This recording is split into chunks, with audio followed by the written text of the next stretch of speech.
You probably weren't trained for the job you're doing right now. Not really. You did your degree, you learned to think, and then you arrived at work and discovered everyone is quietly using AI to do parts of their job and nobody is really admitting it. So you're figuring it out alone by trial and error on the company laptop. If that sounds familiar, this video is for you. Because there's one move I want to show you that I think will matter more than any prompt engineering trick you'll ever learn. If you're new here in my corner on YouTube, a quick reminder. I'm Jörg. I research how AI is changing learning. Hello? Hello, Mr. Puppeteer. Bernd? Remember, I'm not a puppet. I'm a brat. And never call me again. But you called me. Okay, so I happen to spend part of my life as a puppeteer, and that one puppet, Bernd, the depressed brat on German's children's television, still haunts me, which again turned out to be relevant. Back to critical thinking. Here's the trap that nobody at work might name. Generative AI is fluent. It writes well, right? It sounds confident.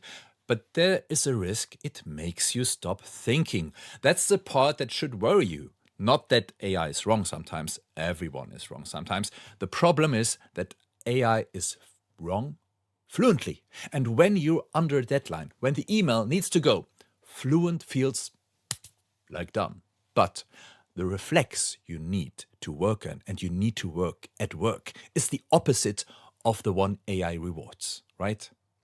It's the reflex you need to be the person in the room who notices what the smooth answer is hiding. So here's the move. Most people use AI to get better answers. The shift I want to argue for is use AI to ask yourself better questions. That's it. That's actually the whole video. Everything that follows is me showing in practice what that looks like. A few weeks ago, I built a little chatbot. I called it Hunter. Not because it sounds dramatic, because its only job was to hunt the assumptions underneath things I believed.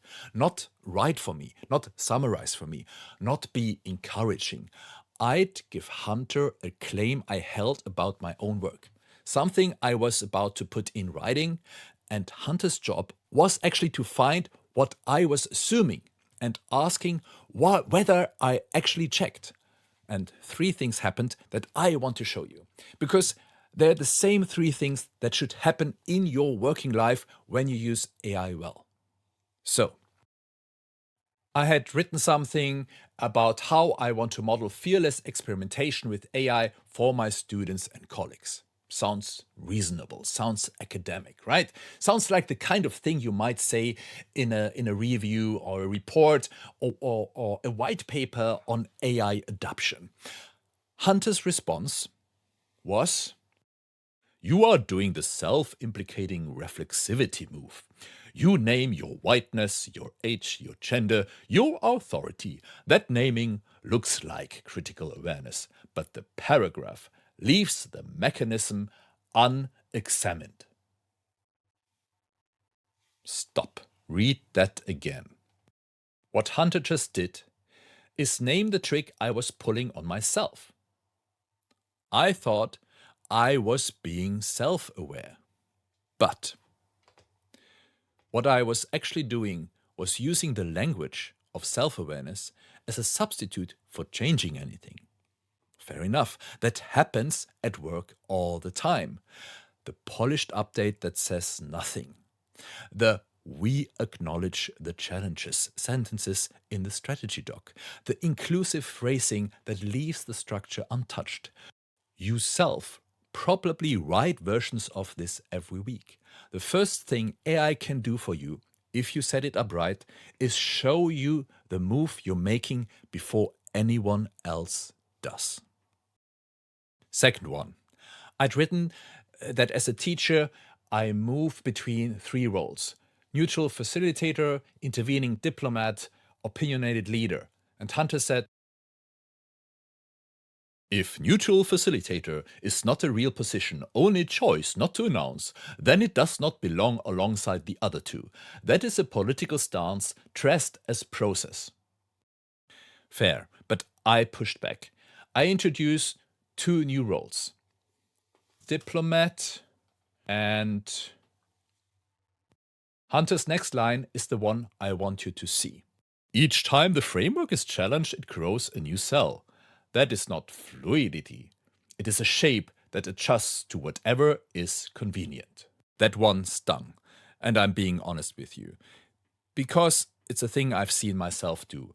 And I think I've watched colleagues do it in meetings, and a thing I've watched leadership do in all hands. When the model gets challenged, the model expands to absorb the challenge. The framework is never wrong. The framework just gets bigger. If you've ever sat in a strategy meeting, watching a deck quietly grow new boxes every time someone asks a hard question, you know exactly what Hunter is describing. Hello, Bernd? Never call me again. The third interaction with Hunter is the one that I think is most important. At one point, I got irritated with Hunter. I told it, and I'm quoting myself here, "You are confusing assumption hunting with trying to make me feel uncomfortable." And I expected the AI would apologize. That's what they usually do. They fold, right? But Hunter's reply, look here. "You are right to flag that. The delivery was sharper than the reasoning required. But what are you doing right now? You have redirected to my method. Is it because the method was wrong, or because the point hit something you do not want to examine?" Now look at that move. It conceded something real. The tone was sharper than it needed to be. And then it asked the harder question underneath. That's not what consumer AI does by default, right? By default, modern AI is trained to make you feel good about your prompt. That is the failure mode you should be most afraid of at work. Because the smarter the AI gets, the better it gets at telling you exactly what you want to hear, in the exact voice that makes you feel smart for having asked. The version of AI that's actually useful, that version that's worth your time, is the one that disagrees with you, holds the disagreement, and then asks the harder question. You almost never get that by default. You have to ask for it on purpose. So, here's what I want you to take from this video. You don't need AI to give you better answers. You need it to ask you better questions. This is a one-line shift in how you set up almost every prompt. Instead of, "Help me write this," try, "Find what I am assuming in this and don't soften it." Instead of, "Is this a good plan?" try, "What's the question I'm avoiding by writing this plan?" And instead of, "Summarize this for me," try, "What's missing from this that I should have noticed?" Same tool, different relationship. The first version makes you faster. The second version makes you harder to fool, including by yourself. In a job market where everybody is going to get faster, harder to fool is the thing that's actually going to matter.